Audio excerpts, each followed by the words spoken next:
नमस्कार दर्शक मित्रों, आप देख रहे हैं जीपीएमसी न्यूज़ 24/7 લાઈવ।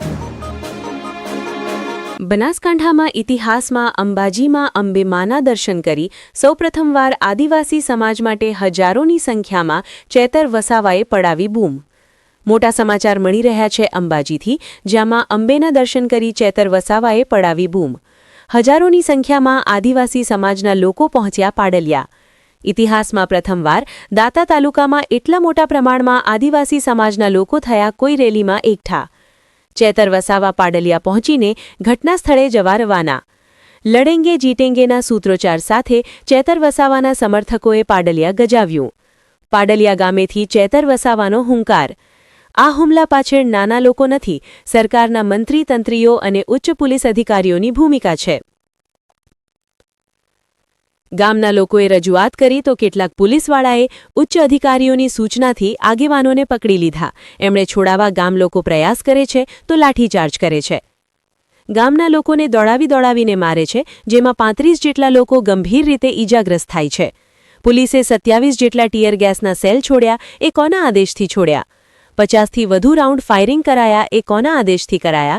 આ બધા પછી આદિવાસીઓએ સ્વબચાવ માટે ત્યાં સામસામે પથ્થરપારો થયો। અહીંયા કોઈ પૂછવા નથી આવ્યું। મંત્રીઓ, કલેક્ટર બાધા દવાખાનામાં ગયા। અહીંના લોકો પર કાર્યવાહીની વાત છે। એક તરફ એફઆઈઆર કરી છે એમ નહીં, બંને પક્ષે એફઆઈઆર થાય। જે ઉચ્ચ અધિકારીઓની સૂચનાથી હિંસા થઈ છે એવા ફોરેસ્ટ અને પોલીસ અધિકારીઓ પર પોલીસ ફરિયાદ થાય। અમારી એફઆઈઆર ખોટી છે, એમણે ઉશ્કેરવાનું કામ કર્યું અને એફઆઈઆર કરી। આ એફઆઈઆર રદ થવી જોઈએ। જો નહીં થાય અને અમારા લોકોને હેરાન કરશે તો અંબાજીથી ઉમરગામના લોકો ભેગા થઈ કચેરીઓ જઈશું અને ગાંધીનગરનો રસ્તો પકડીશું। અમારા લોકોને ચંચેડવાનું ના કરે એવી અમારી લાગણી છે। ઉદ્યોગપતિના ઇશારે કામ કરનારી આ ભાજપ સરકાર, એમના વનમંત્રીના ઇશારે આ હિંસા થઈ છે। એસપીના ઇશારે આ હિંસા થઈ છે। ન્યાય નહીં મળે તો માનવ અધિકાર આયોગ અને યુનોની કોર્ટમાં જવા પણ તૈયાર છીએ। Bureau report, GPMC news 24/7 live.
આવી જોગવાઈ છે, અનુસૂચિ 5 લાગુ છે, પૈસા 1 લાગુ છે, તો પણ ઉચ્ચ અધિકારીઓએ કોના ઇશારે આ કર્યું એ સવાલ છે.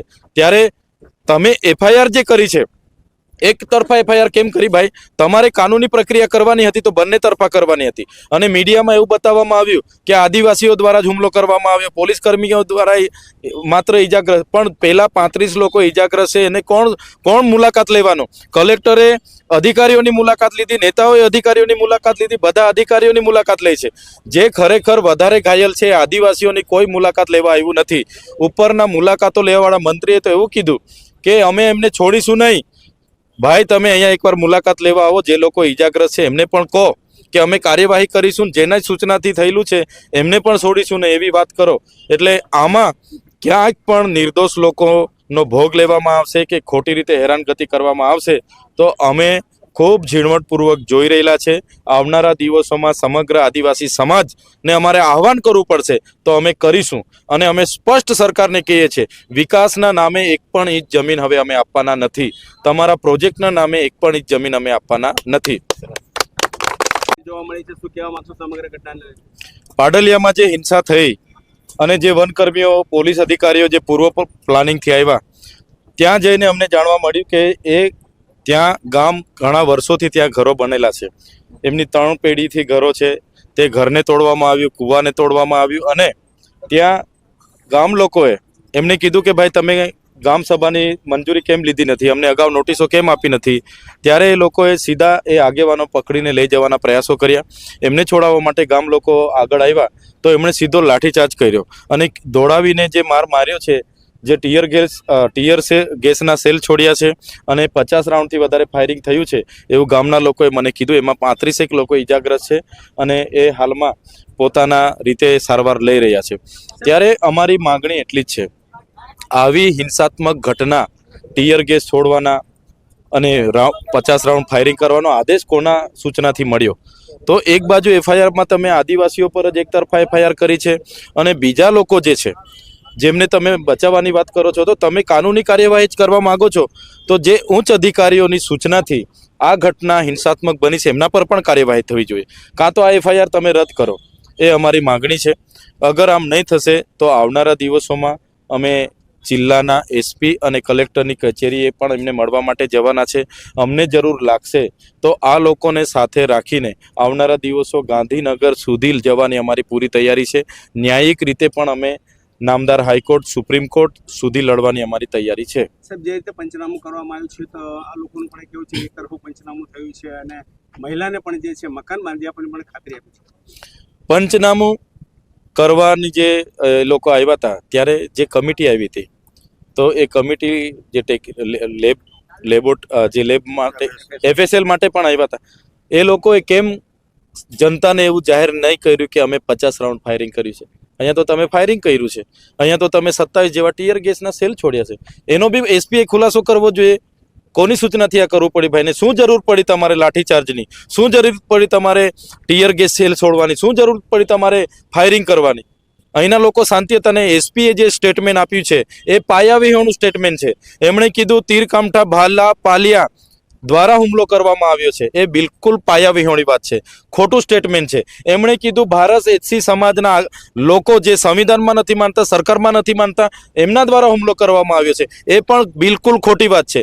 ગામના લોકો હતા, ગામના સરપંચ, મુખી, ગામના પટેલ, અને એ લોકોએ 2 હાથ જોડીને 3 કલાક વિનંતી કરી છે કે ભાઈ અમારા ગામમાં